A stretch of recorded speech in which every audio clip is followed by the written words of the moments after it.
Hello and welcome back to On the House. Today we have Toni Hopponen, founder of Landing Rabbit. Landing Rabbit turns your content into landing pages so you can paste your sales decks, call notes, product specs, and much more into their tool, and it will convert them into on brand landing pages in minutes. Toni was also the founder and CEO at a PLG SaaS called Flockler, which is a social proof tool, which he exited in 2023. So, without further ado, let's dive straight in. Welcome, Toni. What was the origin story behind Flockler? What was the big hairy problem that you wanted to solve? Yeah, thanks for the invite, first of all. Yes, with Flockler, that's an interesting question because we didn't really start with a problem. And what we instead did was that we had customers asking for a certain type of solution. And back then I was working in an agency, and we created some sort of prototypes and mock-ups that what that could be. And then that specific client who worked for a media company immediately said that, well, I could actually introduce you to a lot of other companies that might be interested in this solution. And then we already nailed quite a few companies as customers before we had any product, and that was kind of like an easy way to start the business. But one of the downsides was that we didn't really have a plan. So we didn't really think about it like, okay, so what's the scalable business model? Are we realistically getting more customers than these few that were kind of acquired in a like organic way straight away? So yeah, it was an interesting one. But over time, it became like a social proof, social media aggregator. So as a customer, if you're working in an e-commerce or education, travel, anything consumer facing really, you can gather content from different channels like Instagram, TikTok, Facebook, other channels, and pull in things that people are saying about you. A very simple use case is that you have a web shop, you're selling t-shirts, and then you show someone wearing the exact t-shirt and saying that, oh, I love this t-shirt, it's so cool. And yeah, those type of content our customers were gathering in the end. But yeah, the start was let's say bumpy, rocky, or something towards that direction. Wow. So you started off as an agency, and then it just evolved. It just evolved into a SaaS. Like, how long?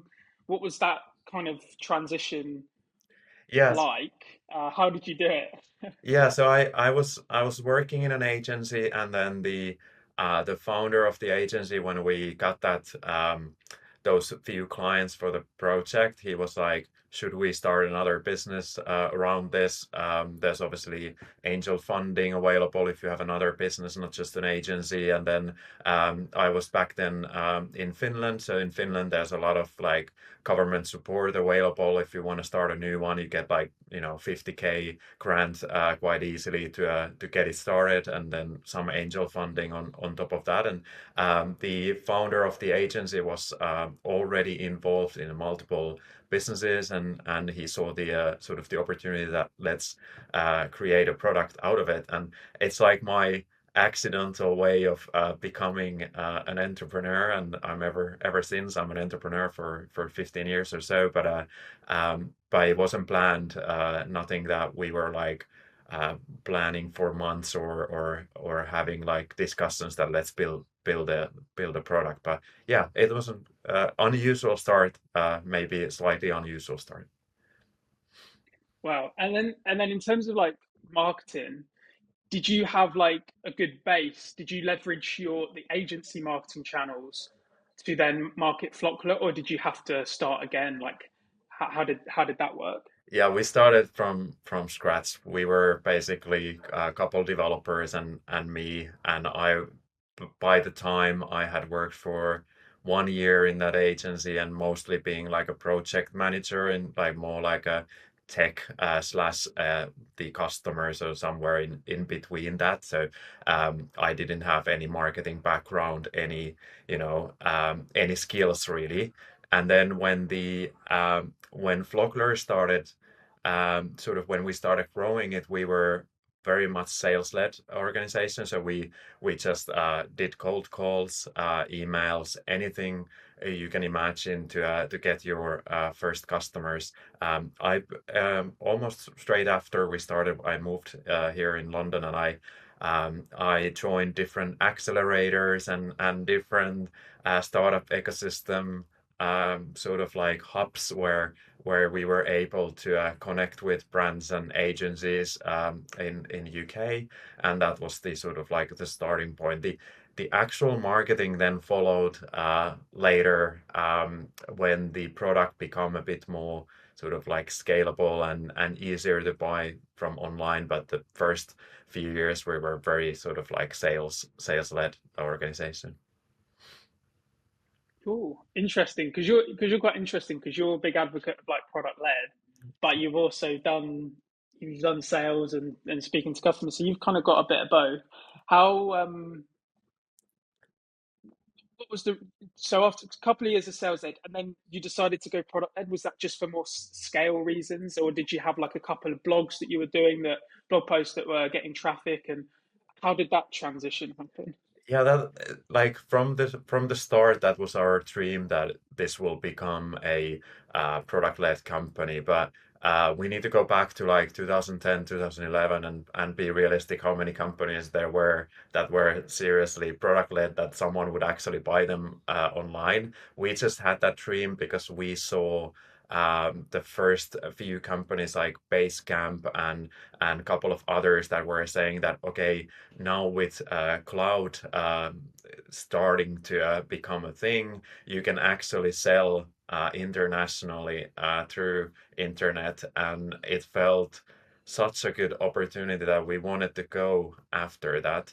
But it wasn't as easy as you would think that, oh yeah, I've got a great product idea and people are actually willing to pay for that. It's not, that's not enough for you to kind of become the product-led company. The product-led company that actually gets traffic from Google and then or any other sources, and then people just sign up and go through that process. That needs a lot more sophistication than something you sell face to face. Because when as a founder you go to meet a client and you have a great product, it doesn't really matter if it works like 100%, because you're able in that meeting, you're able to build that confidence. And even if there are some issues within the demo or so, you can just say that, no, I'm gonna fix this like tonight, and that's gonna be it. And you build that sort of like confidence with the client. But when it's a online sort of product where people just sign up, then the confidence is not there. It's like one mistake or one unclear bit, and the customer is gone. Like they can't bother to find out that, hey, could this still work for me? If there's anything, it doesn't need to be a bug. It can be just like, well, I don't really understand how this is working, and then yeah, then you find something else. So yeah, it took some time. Also, the tech evolved over time. So to give you an example, we started approaching brands with this idea that, why don't you gather content from Twitter? And back then Instagram wasn't there, so like Twitter was the pretty much the only source from social. So we were saying that, why don't you do like campaign that people share with hashtag and participate?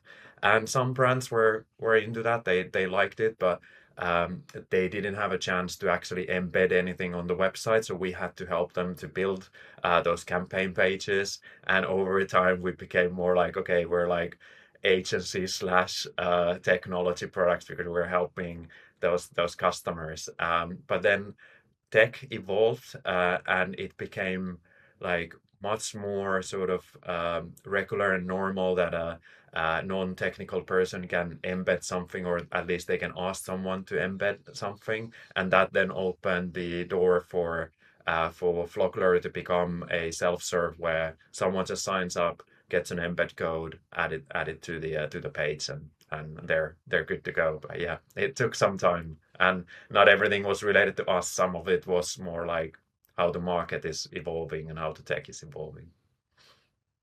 That's interesting. It sounds like kind of the way you get to 0 to 1 is to do founder-led sales, and then some companies then decide to scale headcount. They might be the sort of company that is sales-led and they just build that, or like in your case, it's like let's go more product-led.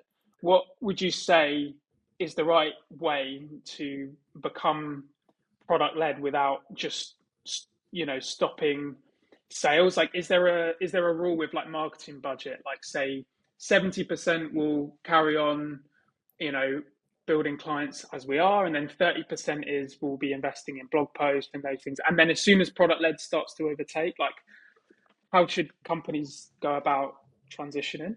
Yeah, I'd say that that is the one of the most difficult things to do as a SaaS company, that you then go from the sales or any service-led company towards the product-led company, because eventually it means that you will need like two different teams, and you will have some clash inside the company, that okay, now we're all of a sudden investing everything in this self-serve focus, even though we've got like good results with the sales focus. I've seen it in my own company, and I've seen it elsewhere. We're helping others, that it leads to conflicts, and it leads to that back and forth where founders are not sure if this is working. The funds might not be there, so you might not have enough money to kind of carry on and just keep going. So yeah, it's a lot more complicated process than what people think. But what we tried to do was like just like over time slowly go towards the self-serve focus, and try to get there eventually, and it paid off. But yeah, I would say that it was an easy transition to make. Sometimes, of course, you have that situation that you've already kind of exhausted that enterprise level market, and you have enough funds to then kind of like create separate teams that create that self-serve version. But that's a very small minority. Usually it's a painful experience for a company that has to kind of like reshift their focus, and usually that means like some people don't have a role anymore. They might have been hired, for example, for the project delivery, and if the projects are going down, that there's less projects, then it just means those painful decisions and discussions. So yeah, as a founder, very painful process for sure. But yeah, can pay off in the end. It all paid off. Yeah. Yeah. And I know that blog posts were a massive part of Flockler's growth as well. Yeah. Obviously, that's SEO, and we can put the conversation. We can actually discuss this in a little bit, but we'll put the conversations aside about how SEO is going downhill, because I think there's still room. People are still searching. I'm still searching, especially if I'm looking for a high intent keyword like motion consultant. Let's say I need help now. I'm going to be googling that one. Um, but personally, I've never been able to get SEO off the ground. Like, and part of that, say if previous businesses like web design, it makes sense now. Don't write blogs about web design because there's a million web designers out there and they're all competing on the same keywords. But as you find your little niche, you've got a lot more hold over those keywords and can climb up. But what do you think is the secrets to growing Yeah. through SEO now? What would you say to people? Yeah, it's an interesting one. I'm looking at it right now as a developer of an AI business that needs reliable and good content. So I can totally see the need for content production and creating. If we called it SEO in the past, now it can be just called like, okay, useful and helpful content on your website, because end of the day, it doesn't matter if person visits your page straight away or later or so, as long as your content is surfaced to that person one way or another. So if I'm using AI service, I'm really interested in if our service is mentioned there. I'd love it to be mentioned. It doesn't matter if the user immediately signs up. It's this sort of like in business to business world anyway. You're not expecting someone to just like hit that Google search and choose you of all the alternatives without having any connection to your service. So if there's like, okay, 10 or 15 others are competing, the likelihood that you're going to win that is very low unless you've already built that for a longer time. So yeah, I always see Google Ads and SEO as one of the sort of good Batman and Robin kind of a duo, that if you haven't had any SEO and you would just like place ads on a certain keyword, it's gonna be very difficult. But if you have content around that topic already showing up, even if person wouldn't click that, but if they continuously see that when I search for this topic and this broader context, I'm seeing this same brand popping up, and then when they are searching for something and they see your brand, then they're much more likely to click that. So I would kind of like approach as a marketer, I would approach the SEO in the age of AI from two point of view. Like the AI needs that information anyway. They want to show the best possible results. So you should be writing about what you do and be factually correct. And then the second part being that you just want to show up everywhere possible to build that trust that you are then the solution that they're gonna pick. So yeah, I wouldn't say that SEO is going anywhere. Maybe SEO in the format of give me 3-word keyword and then result is 10 links. Maybe that's going away. But otherwise, I think yeah, SEO for even for SaaS is B2B SaaS is not really disappearing in a way that people are maybe painting it. It's interesting. You mentioned thinking about it in terms of useful and helpful content. Do you think it, like, if you want to start get to 0 to 1, like just start getting some articles, and do you think a good strategy is, like you say, we're going to forget about keywords? We use our own product. Like a lot of, like, when you look at great SaaS companies, like I know that you'll be using Landing, like we'll get onto Landing Rabbit. You'll be using Landing Rabbit yourself. Breakcode, Arnold Billinger, he uses the CRM to get sales, and it works. Yeah. And because they obviously know the product well, they can create articles that, oh, I know there's a particular bit of confusion that I've had around this, so I'm going to create an article on this. Do you think, and they just create a great article, and they're not thinking about keyword? Do you think this is a good strategy for, say, your first 100 articles, or do we still need to be like keyword led, or is it a bit of a mix? I'd start with the questions that people are asking, especially now because of the AI, and go very narrow and niche. Because one of the things that was really difficult in the past was the fact that how do you even get to that top 10 searches, and it wasn't enough that you just pick the top keyword and then start writing about that. You had to actually have a lot of content around a certain topic and for a long period of time to get any chance. And then once you had that kind of established, then most of the things I wrote for Flockler, they were automatically at least tested by Google, that is this gonna get some traffic, and I benefited from the long term writing and being kind of like the domain for that. But now this AI thing is changing, that people are not just searching for CRM for startups or social media management platform for companies or whatever, like a very simple keywords. You're gonna be much more colorful. You're gonna be saying like, hey, what would be the best CRM for companies that rely on LinkedIn marketing or something like that? You will add more words, and everyone can test that with ChatGPT, for example. That if you put that traditional Google keyword versus if you put like much more colorful phrase, the results are completely different. The keyword one reminds you a bit like as if you would have the Google search result, and then the other one is like very specific recommendations for you. So I'm getting right now for my less than 1 year old or 1 year old site, I'm getting traffic for very specific searches, like someone thinking what's the best CTA for a landing page and in SaaS context, and things like very, very niche content that would never ever get traffic in the old Google world, because the old Google world would have just shown the more generic landing page long form articles that have that specific information somewhere. So yeah, I'd definitely exhaust everything that I like know, and everything about the product that is anyway supposed to be there before being very strategic. I discussed with someone just this week, who was thinking about the topic of like, should I start creating content for my company?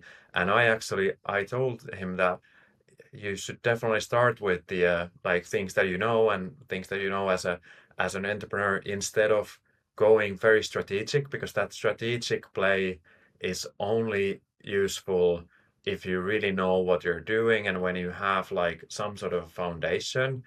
And if you start from that, it can be quite unmotivating to see that, well, I was trying to write about this very popular keyword and I'm not seeing any results. So yeah, I'd make myself favor if I'm just starting my SEO. That's just like start with the things that people are already asking in emails, chats, in things that you know, as a if you've got the background, as a if you are the ICP of the product as well. Yeah, I would start from those topics first, and then worry about the more nuanced strategic SEO later. That's so interesting because when you're typing in Google, the longer the tail it is, the more Google misses, and so people have been trained to Yeah, put very keyword things. But like you say, there's so much context in ChatGPT now; it's so specific that it's kind of opening the floor up to more people. Um, and so onto content then, in terms of this, and this could be LinkedIn content, this could be SEO, whatever you want to comment on, just useful and helpful content.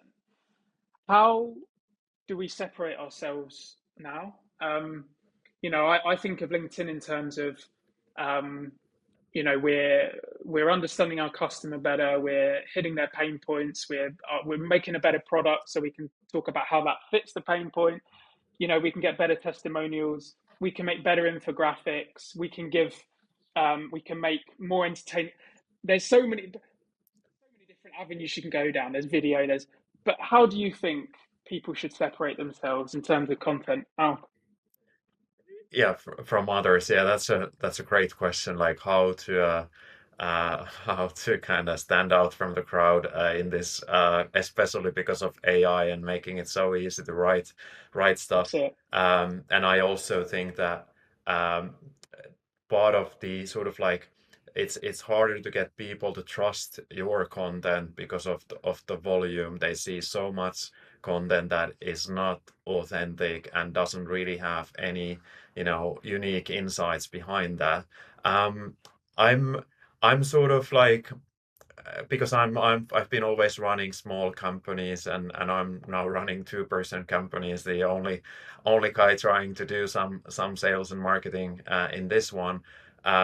I'll need to keep it really simple and focused on certain things. So currently my flow, actually my favorite flow, is that I'll record a voice note that can be like 5 to 10 minutes, or I'll do a video and then take that transcript. But end result is the same, that I've got quite a lot of material for even in a 5 to 10 minute time frame.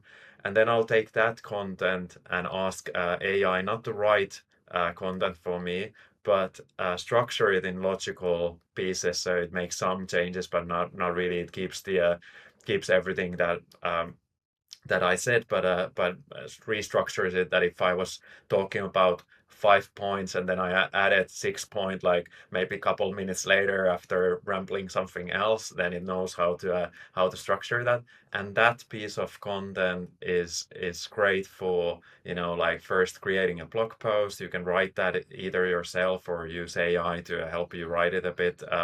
And then with my own tool with Landing Rabbit, I can turn that into a landing page. So it's like a two pieces of content are done within 30 minutes to 1 hour or something like that. So like a super quick process. And then yeah, if I've done the video, I think that's the most time consuming piece. But yeah, I'll need to stick to a very, simple formats. I think people who've got a bit more resources, they can go and kind of work on things that are a bit more complex. Like if you mentioned like infographics, I'd love to do them for my LinkedIn posts, for example, but it's just a bit time consuming compared to other tasks that I have to do, and I'll just need to, as an entrepreneur, I'll just need to kind of pick like how much time on each task. But yeah, if you have a bit more resources, then going obviously broader. In general, I'd say that videos are the thing that I'd love to do more, and I think that's the future, because written content has become such a bulk in a way that you can just write it. But videos like what we're doing right now, that we've got like two people talking and they don't look like AI characters, then I think that will be one of the last remaining authentic pieces until AI takes over that one as well. And we're not really really doing this recording. But yeah, maybe I would invest in videos if I would have a bit more either funding or time for myself to generate those. But yeah. Wow. Yeah, it's interesting what you say about video because it is proof that it is a real person. And when you think about AI, you think you can and you can. I guess we're going to be able to choose who we train AI on. Like if you're a physicist, you just train it on Feynman's books and Einstein's books and like all of the content basically. um, and then it will be like more in tune. But the thing it doesn't have is a gut feeling, and gut feeling is like someone's experience over years and years of being in an industry, and then they have a gut. Like I asked you a question about it, and you can give me your this gut feeling that comes from experience, and it doesn't have that, and it's yeah. But Yeah. so obviously left Flockler in 2023. Started Landing Rabbit. I want to say 2024. Was it Yeah. summer 2024? Yeah. Well, last year, yes. Yeah. Yeah. Sorry, last year. So, Yeah. um, and what problem is Landing Rabbit here to solve? Who is your ICP as a business? Who is your ideal customer? Who's your avatar? And how has this evolved since starting to now? Yeah, it's been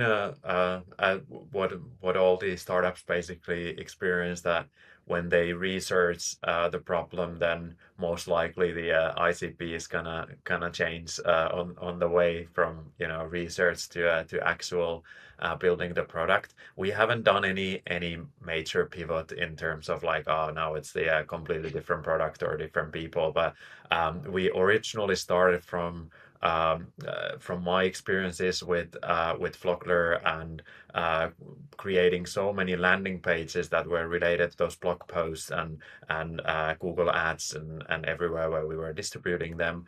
And I started interviewing other SaaS marketers that, hey, how do you build those landing pages today? What's the reason why you don't have targeted landing pages? Because, for example, if you take a look at Google and see what people how they use landing pages, is that roughly 30% of the traffic goes to actual landing page that matches the keyword, and then the rest are just like wasting money basically, because yeah, their landing pages are not related to the actual keyword. So I started interviewing other SaaS marketers that, how do you do that better? Because I definitely did not have time to create targeted landing pages per campaign.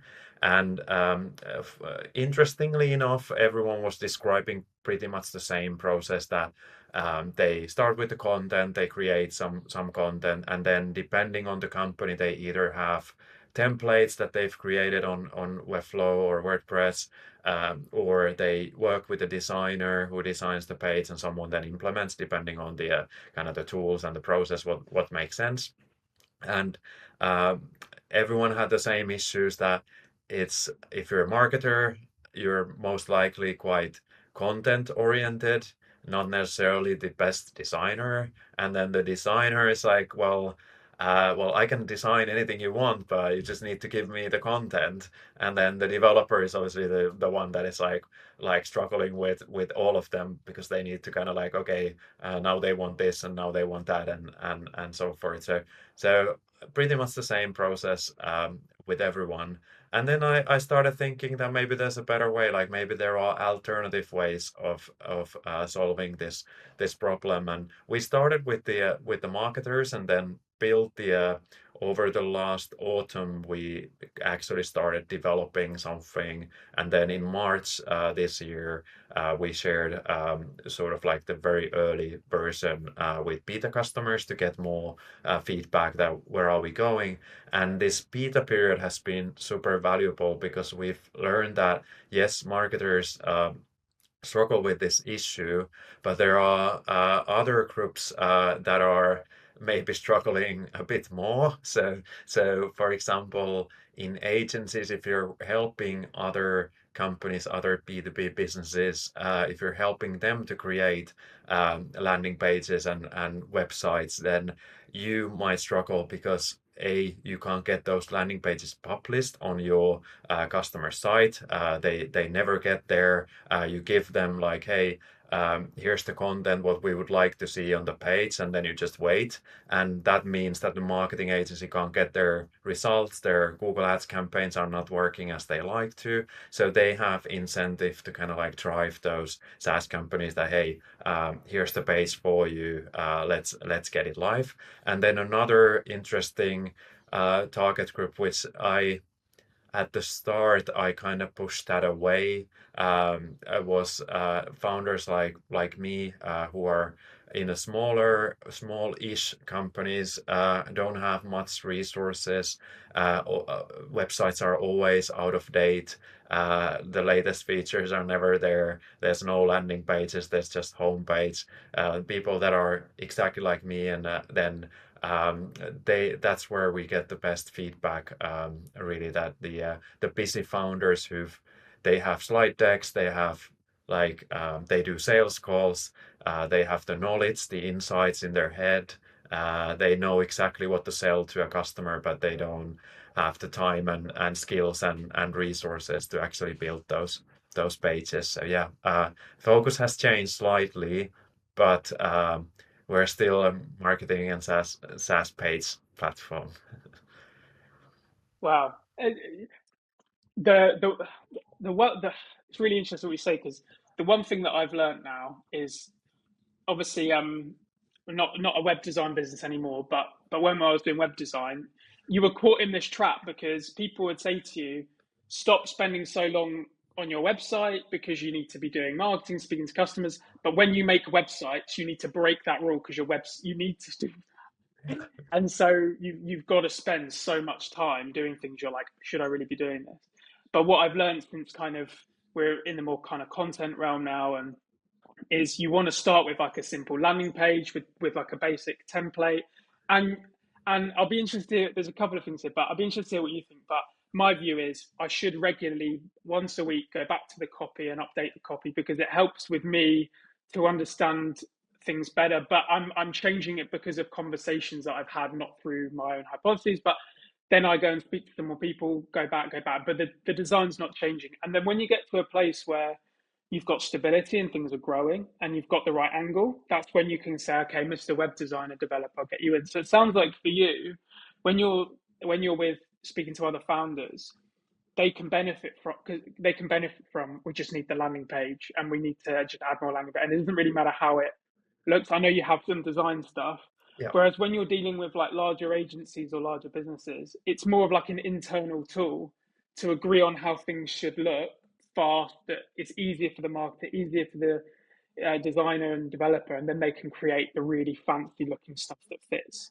Yeah. Is that, would you agree with that? Is that how it works? Exactly. So the for agencies, this tool is sort of like a wireframe builder in that sense that even though it looks like decent page, it has your colors, it has your fonts, but they want to take that to Figma and then continue the work there.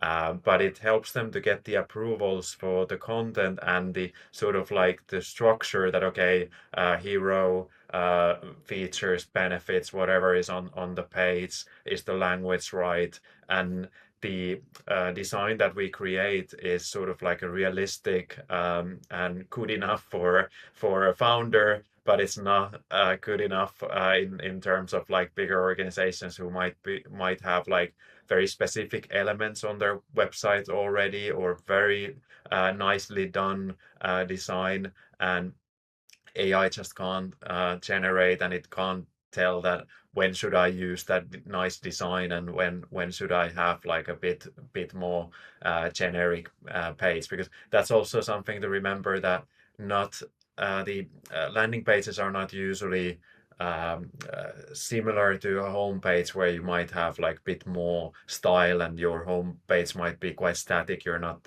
touching it that often. Landing pages are often a lot more simple. If you take a look at like bigger companies like Intercom, if you actually Google something, you're not arriving on a design masterpiece. You're arriving on a very to the point, very normal structure. So yeah, landing pages are slightly different, but yeah, that's exactly what we've found with the customers, that the bigger the SaaS company gets, or if it's an agency, this tool is gonna be like a internal approvals, getting approvals faster, and then if it's a SaaS business, then like a smaller business, then they can actually use it as a full solution for their pages. Yeah, that's great. And yeah, you're obviously targeting agencies because agencies are going to be working with SaaS companies as well, so they might be doing a lot of work for them. So it makes sense that you're helping those guys as well. Next question then. Can you talk us through how Landing Rabbit is different from a tool like Reloom? Would you consider Reloom a competitor, or are the use cases different?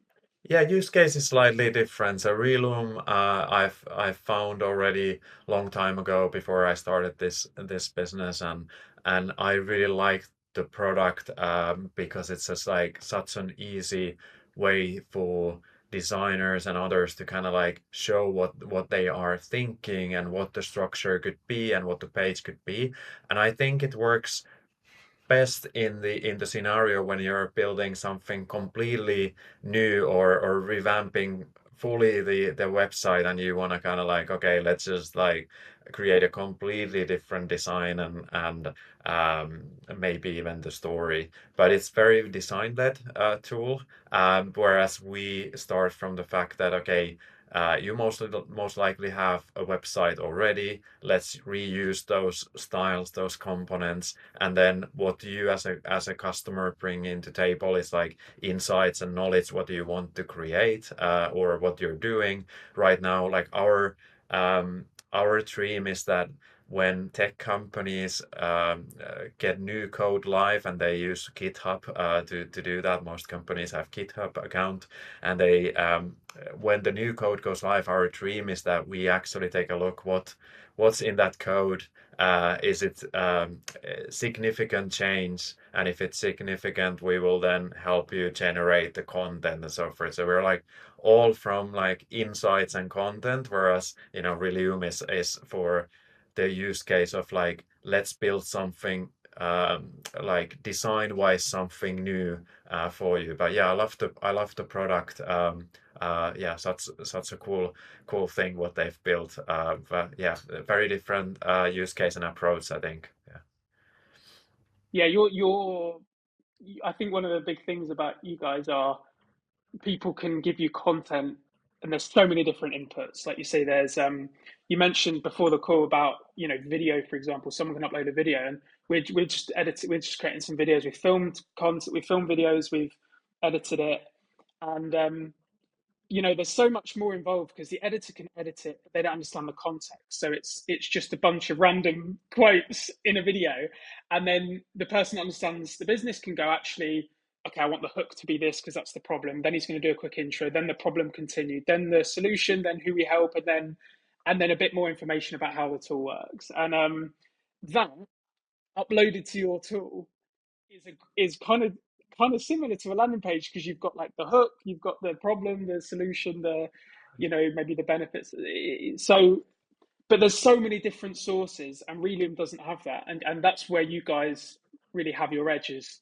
Yeah. You're just saving the marketer so much time, and they can go in and edit bits, and then you can export that to Figma, and but I think, to be honest, I think the designer's main worry is, like, you just need to give me the content. So their bottleneck is the marketer, and the marketer time's going from this to this, isn't it? Yeah. Really, from what you're doing. So it's helping everyone by helping the marketer. Yeah, Um, exactly. It's like helping both the like everyone in the team has a bit different role to play. So as a CEO or a founder or a business lead, whoever is kind of like requesting this work from marketer and designer is um can't probably tell if a marketer shares a Google Doc that what is this page gonna look like. They don't first of all have enough time to start to imagine what it looks like. And when marketers like me, I've been in this discussion so many times that I try to explain to my designer that this is what I want. I haven't tested my hypothesis of how it could look on anything. I just think I know that if you take this content, you can make it look nice and it all reads nicely through the pages. But then when you actually got that design, you often notice that, well, this text doesn't really, like, it doesn't flow in the same way as it flows on my Google Doc. So as a marketer, when you haven't really visualized it, you can't tell if it's gonna really work on that. And then what often happens is that designers then start like, well, I shortened this a bit and I gotta move this around, and then you can imagine what happens. Marketers like, oh my God, like I don't understand what's going on here. And yeah, it's an interesting process where multiple people are kind of needed to get the best result, but at the same time, they all suffer from a bit different reasons. And what I hope for is that I'm not, I don't think we can sort of like with AI that we can always create the best possible design. We can create something creative and something sort of surprising, but not the best possible design. So I'm not gonna try to implement the sort of like a tool that builds the best possible design, and at the same time the content isn't like spot on 100%. You still need the human and the insights that they have. They know the customers better, but the AI can help like get everyone so far towards the goal that it helps the discussion internally and helps get those pages live, whether that's your homepage today or any other pages that you're building for your company. yeah, because you could have, the business says we need this new, say like 3 new landing pages in 2 weeks, and so the marketers thinks, I got like 3 or 4 days, and the designer's got 3 or 4 days, and then the developer. But the problem with that is when you launch the end of the 2 weeks, the marketer might then look at that 2 months later and go, oh, I missed this out and I missed this out, and you need to change that, and then the designer's got to go back and forth, and then the developers then got to change all that. I got the really horrible job of going and doing that. Whereas what you're saying is, the amount the marketer's going to do in those 3 to 4 days now is, the content's going to be much better and much more complete, um, and then there's less back and forth later. It's almost like the landing page is done, we can review it in 6 months, but there'll be minor changes, and everything's just much more efficient. Yeah, and content writers, they say to me when I discuss with them in calls and showing the product, they say that so many of the pages that they've shared with the customer. So, for example, if they're freelancers and helping them to write pages, so many of the pages stay in Google Docs and never see the light of the day. Like they never end up published on the website.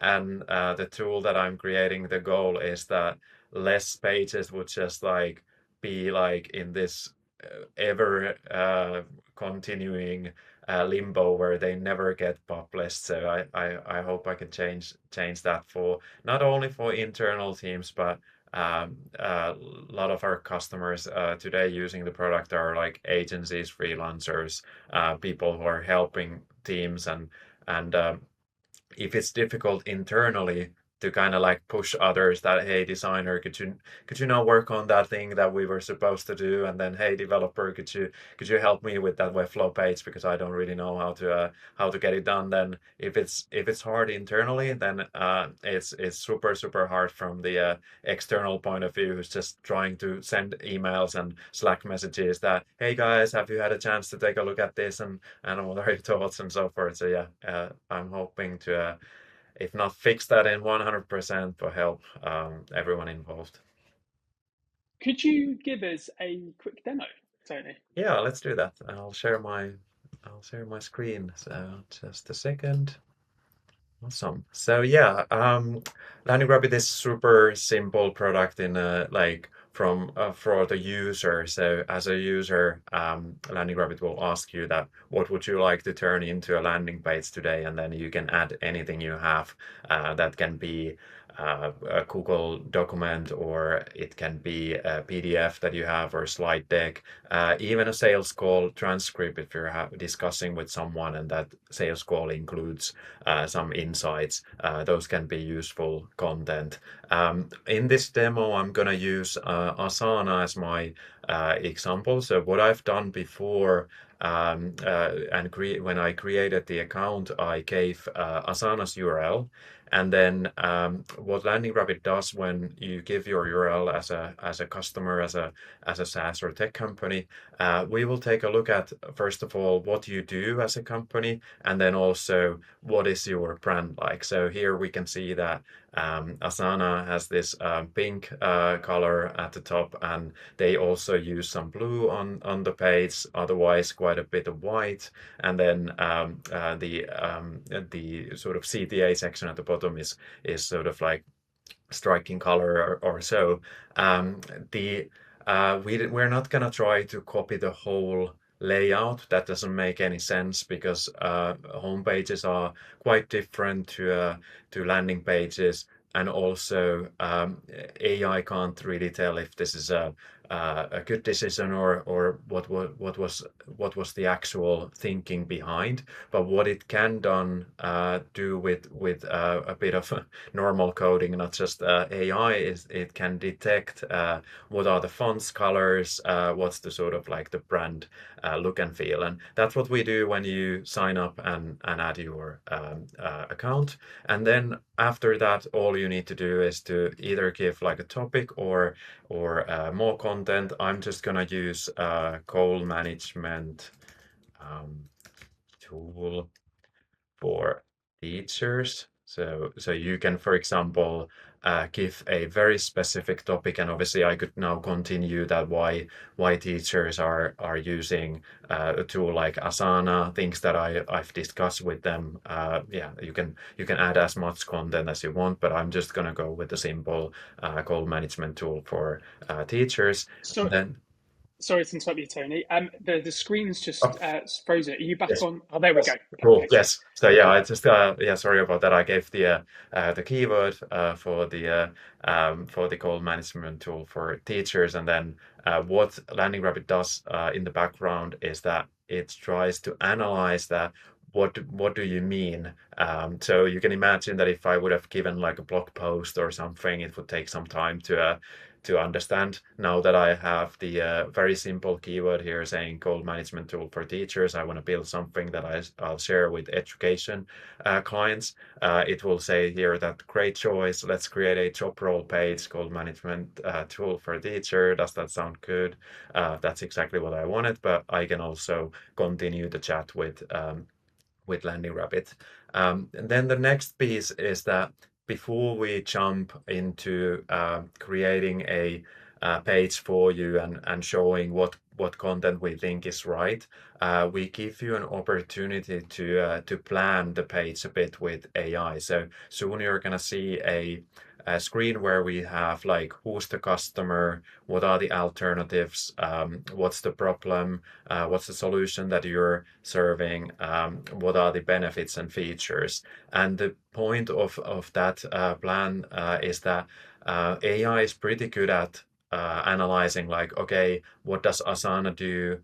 Your company or Asana in this case, what does it do and why it's relevant for teachers? But again, as a someone working in marketing, sales, or the business owner for the SaaS, you will have all the insights that why teachers would use this, and then you can improve these guesses so far, so to say here. So for example, now it says persona is teachers. We could add another sort of another person, another target customer if we think there are others. Alternatives, it says Google Classroom, Trello, paper planners. Sounds good. I'm not gonna read all of these, but it says, for example, that there are long email threads to figure out who is doing what in the department. That's a problem that the teachers are facing, and then it continues with solution, features, and benefits. And the better you make this plan, the better the content that we generate together with AI will obviously be as well. But I'm not an expert of Asana and definitely not an expert of how teachers can use it. So I'll just click that let's go.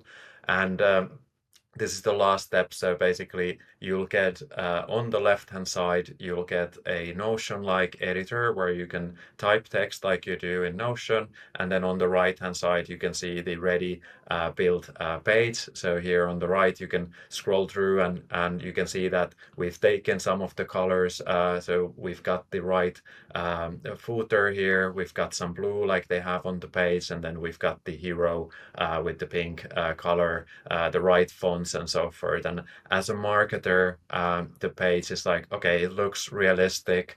It looks pretty similar to my current page. And then what you do as a marketer, you can start editing this. So for example, if you want to take that away, fields to AI, then you can start typing. When you do any changes here, you can see that on the right hand side, the layout starts editing. So basically as a user, you don't really need to worry about the layout. It will work on desktop, mobile, tablet, different devices automatically. You just focus on the content on the left-hand side. If you want to make any changes to the content, you can move things around. You can remove things. You can remove whole sections. You can also add sections. So for example, if you want to have another layout like boxes, you can click that and then ask the AI to generate content for you. If you go to the left or to the right hand side, you can change the sort of layout a bit. So at the moment we have this alternate and boxes as the options, but we will add some more. If you want to change anything in styles, you can just ask AI. So in this case, for example, I could ask that change the background to, let's say, dark blue, and then Landing Rabbit will work on that change for you and change the content. As you can see, the AI did not, in this case, did not pick the text. So I'm just gonna say text white, and hopefully it gets from that. But yeah, you can make easy changes with AI and make sure that your layout looks exactly what you want it to be. And once you're ready, you can share this page with your colleagues first. And if you click, for example, here it says open on a new tab. I'll need to share this with you. Then anyone can review this page and view it. They can also leave comments, just like you do in Figma. So you can ask people to leave comments and tell their feedback, and that feedback will then show back in the editor if someone has left comments.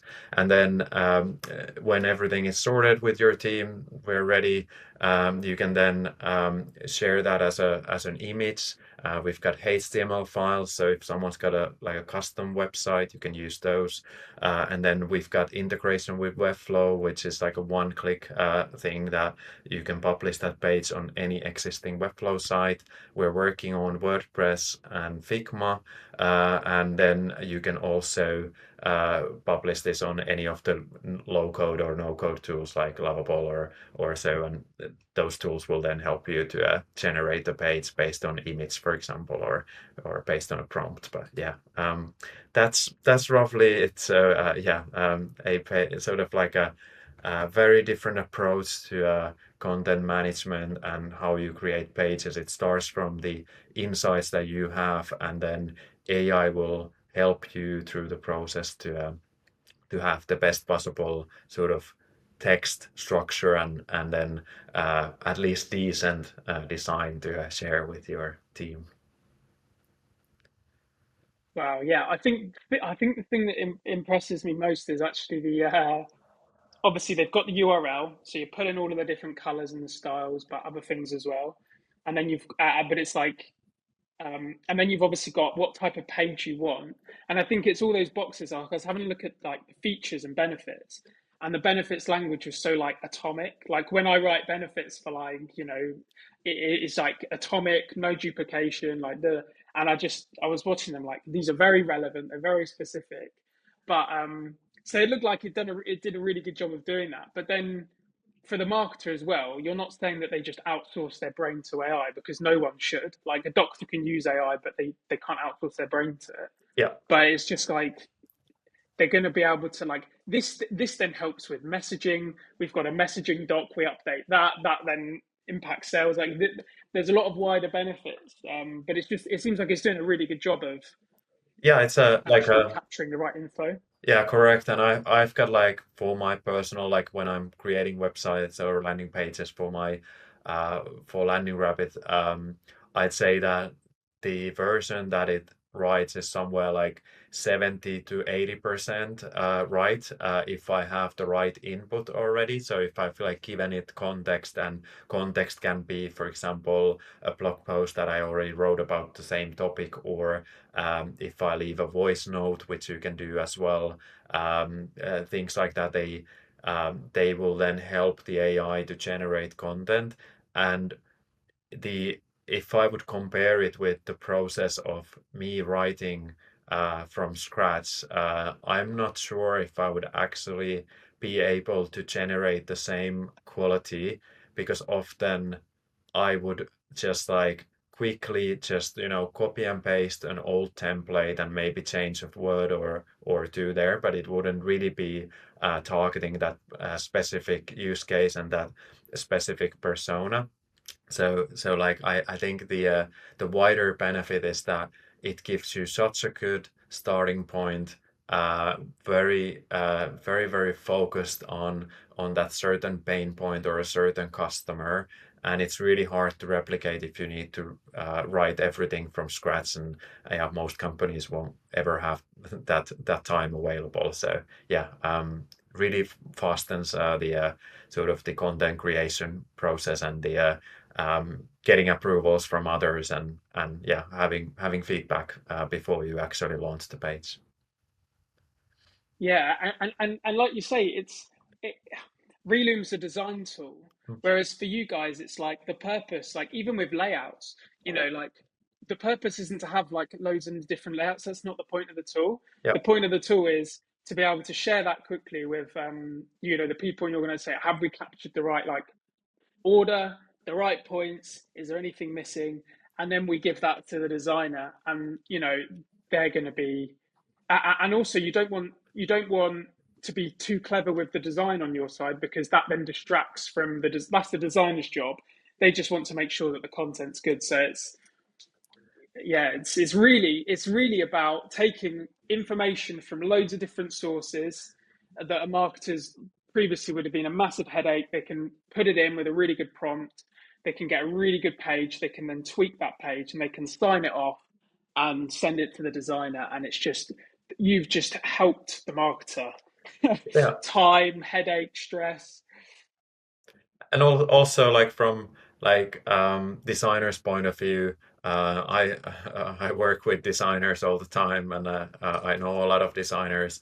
If someone will come to them and say that, hey, I've got all this content here, it's nicely laid out on the page, it looks good on a basic page, then nothing is easier for designer than just take this content and create something unique or so, because they can already trust that this works on a simple structure, the message is correct, and so forth. So like I think the everyone in this scenario enjoys the process much more when they kind of got more confidence that what we're doing is actually going to lead to a result where we publish the page. So yeah, I like some companies don't have that resource, the designer. So we try to build like a page that is decent. But then if you have the designer, I think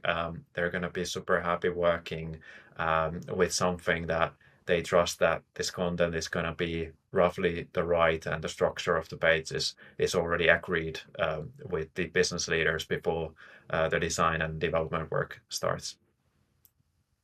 Yeah, to be honest, it's really funny because I can imagine your website, you having landing pages on yours, which is for marketers, which is primarily like people who are going to be using it. But you could have the four designers, and it's basically the benefits to them are, focus on what you do best, design. Like, be given this template so that you can then do what you love. You're not having to do any of this other stuff.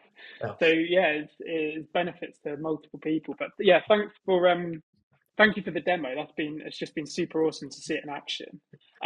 Where can people find you, Tony? Where can people follow you, and where can they learn more about Landing Rabbit? And if they want a demo, what should they do? Yeah, well, landingrabbit.com is the easiest way to find the company, and maybe even sign up through that. And if you sign up,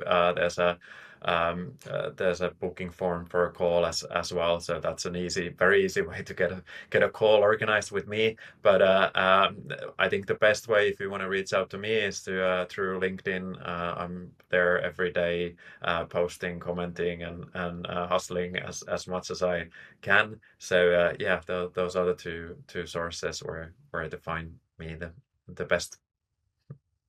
Awesome. I'll put a link to everything in the description. And just wanted to say thanks for coming on today, Tony. It's been an absolute blast having you. Thanks for the invite. It was a pleasure to have a chat, and yeah, let's build a better world for content marketers, designers, and developers together.